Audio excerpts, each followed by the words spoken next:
Slovenia.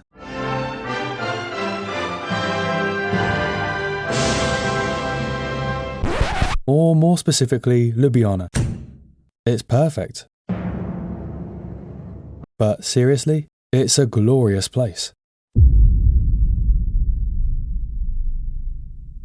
From the moment Stu, Jack and myself landed until the moment we left, it was nothing but spectacular views and blue skies.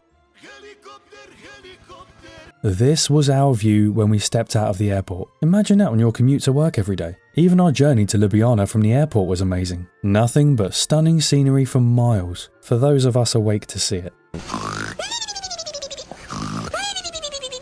After our bus journey into Ljubljana, it was a short walk to the centre of town.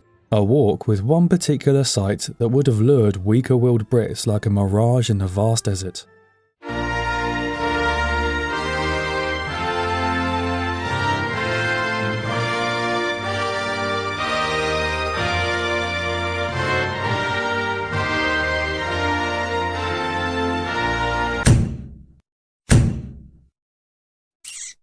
After venturing down a few back streets and alleyways, we found our way to Butcher's Bridge, and we were treated to more amazing sights of the city, and a view down one of the coolest rivers you'll see. If there's one thing you'll never run out of in Ljubljana, it's places to eat and drink. Both sides of the river, up and down, are packed with cute little cafes, full-throttle restaurants and bars, and a few hidden gems to tempt you, and we managed to go through our entire 4-day trip without ever going to the same place twice. On our journey through town, down to a small local market, we happened to look up and see one hell of a sight overlooking the entire city, Ljubljana Castle. It was at that point Jack said, "Like, what if I do, boys?" and suggested that we head there the following day to see if it was as cool as it looked. We took the scenic route to our Airbnb, although every route in Ljubljana is a scenic route. And when we opened the door to look around, we all instantly wanted to pack up our lives at home and bring it here.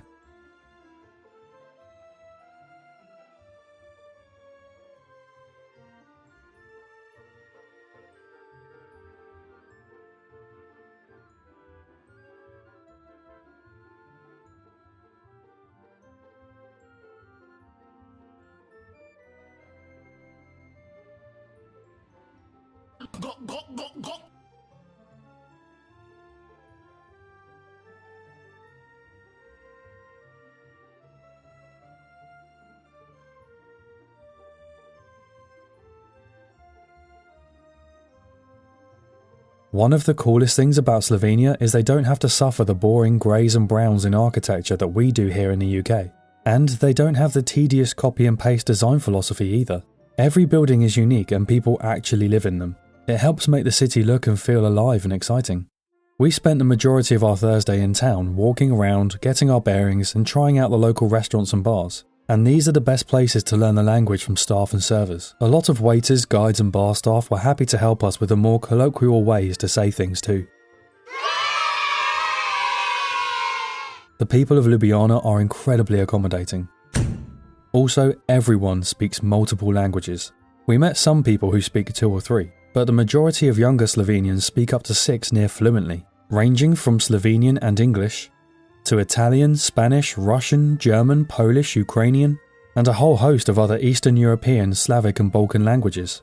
It's a phenomenal blend of culture as a result of its people, its history, and from being surrounded by so many other countries.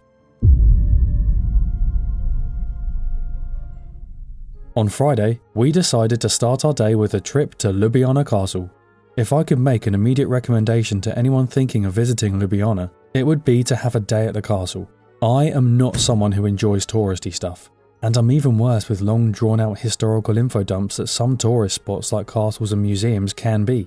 But Ljubljana Castle balanced views, history, information and experiences perfectly. We started off by taking the hillside train to the castle entrance, which is included in the €16 price option for adults with a return trip, which may seem like a lot, but it also gives you access to all the exhibitions and features inside, and is 100% worth it. We made our way around the interior before heading up to one of the many viewing platforms, which graced us with amazing views of the mountains surrounding the city. Man, you got some nerve looking as good as you look today. We then made our way through a few of the museum exhibits, before taking a spiral staircase up to the main tower. Did you wash your ass today? To witness the most amazing cityscape views. Our photos and videos probably won't do it justice, but it looked incredible and truly showcases how gorgeous Ljubljana is. We then had lunch in an amazing cafe, which sits within one of the most picture-perfect courtyards you could ever imagine. Being from the UK, I'm used to all our venues and attractions charging disgustingly extortionate amounts for their food and drinks, and basically just being modern-day scam artists. Wankers. But this cafe showed everywhere in the world how to do value. We had a panini and a cocktail each that came to less than €10 each, and they were delicious and generous portions. I cannot praise that level of pricing highly enough. It feels like hyperbole, but I almost suggested going back there for lunch every day. Our tickets also provided us access to various museums and exhibits throughout the castle, focusing on everything from ancient history. Stu, what time is it? It's 12:35. Nah, mate. It's night time. To artworks, and the more recent history of Slovenia and Ljubljana. As we were leaving, we decided to head down the castle paths instead of taking the hillside train, and we're happy we did. There are dozens of potential routes, but we took one that guided us across the outer battlements and then through a tiny vineyard, before a nature trail took us towards the city again.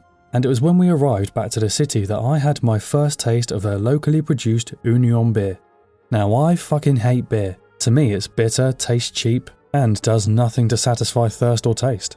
But Union beer is the first to ever change my mind. In fact, we all enjoyed it so much that we booked a tour of their brewery for the next day. Later in the afternoon, we stumbled across a massive food and drink market known as Open Kitchen that happens every Friday from spring until autumn. And it's a really cool place to check out if you get a chance. But fair warning, it's a bit chaotic. There's so many people there and it's a bit pricier than the normal riverside bars and restaurants. But it is more unique food and drink from pop-up style independent vendors. It's definitely worth making your way around and trying some stuff. Saturday rolled around and we felt like spending our morning in Tivoli Park, just one of the many national parks in and around the city. These gorgeous gardens are a wonderful place for a walk. We barely explored half the space and we thought it was amazing. And from Tivoli Park, we made our way to the Union Brewery. This was a unique experience largely because it was a VR tour of the main brewery, followed by a walking tour through one of their original 1800s buildings that still houses some of their original machinery and stock. I won't say too much about it because it's quite a short tour, but it is still really cool and good value for money. This experience also further solidified my love for Union beer. And you're treated to a few free samples at the end. A few. Sunday was our last day and also a bit of a strange day. We were all hit quite heavily by the weight of our amazing experience, and none of us wanted to leave. After a short walk to check out the famous Dragon Bridge,